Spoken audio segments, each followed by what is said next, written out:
Trump warns rogue regime North Korea of grave danger. Seoul, Reuters. U.S. President Donald Trump issued a stark warning to North Korean leader Kim Jong Un on Wednesday, telling him that the nuclear weapons he is developing are not making you safer, they are putting your regime in grave danger. "Do not underestimate us, and do not try us," Trump told North Korea as he wrapped up a visit to South Korea with a speech to the National Assembly in Seoul. In a wide-ranging address that lodged specific accusations of chilling human rights abuses against Pyongyang, Trump used some of his toughest language yet against North Korea, calling on countries around the world to isolate Pyongyang by denying it any form of support, supply or acceptance. Trump painted a dystopian picture of North Korea, saying people were suffering in gulags, and some bribed government officials to work as slaves overseas, rather than live under the government at home. But he offered no evidence to back those accusations.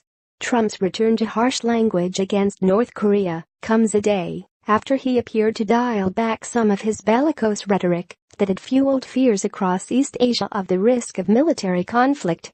On Tuesday, Trump had even offered a diplomatic opening to Pyongyang to make a deal. In Wednesday's speech, Trump went mostly on the attack. But he did promise a path to a much better future for North Korea if it stopped developing ballistic missiles and agreed to complete, verifiable and total denuclearization, something Pyongyang has vowed never to do. "We will not allow American cities to be threatened with destruction. We will not be intimidated," he told South Korean lawmakers. "And we will not let the worst atrocities in history be repeated here. On this ground we fought and died to secure.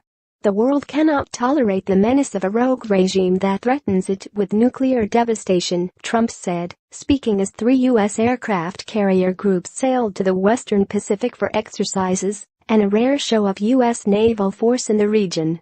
Aiming his words directly at Kim, Trump insisted, "The weapons that you are acquiring are not making you safer, they are putting your regime in grave danger.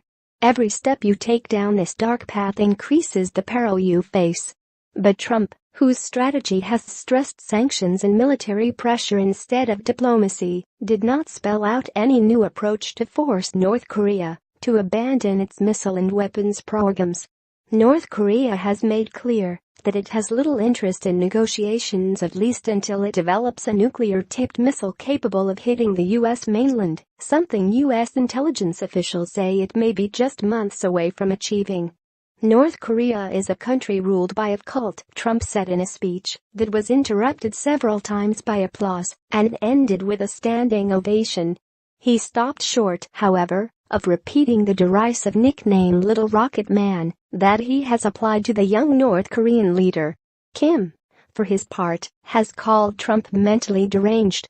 The speech came after Trump's attempt to make an unannounced visit to the heavily fortified border separating North and South Korea was aborted earlier on Wednesday when dense fog prevented his helicopter from landing, officials said.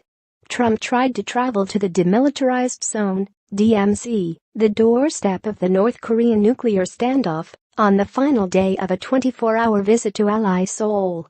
He was then due to fly to China, where U.S. officials say he will press a reluctant President Xi Jinping to tighten the screws further on Pyongyang. However, Trump and his entourage had to turn back when the weather made it impossible for his helicopter to land in the border area, the White House said. White House spokeswoman Sarah Sanders described Trump as disappointed and frustrated at having to abandon the trip. A visit to the DMZ, despite his aide's earlier insistence he had no plans to go there, would have had the potential to further inflame tensions with North Korea.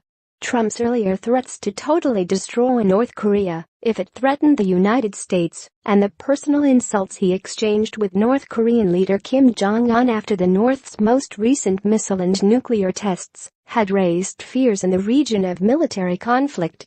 Additional reporting by Christine Kim, Josh Smith and Soyoung Kim in Seoul, Ben Blanchard and Benjamin Kang Lim in Beijing, and Mike Stone in Washington.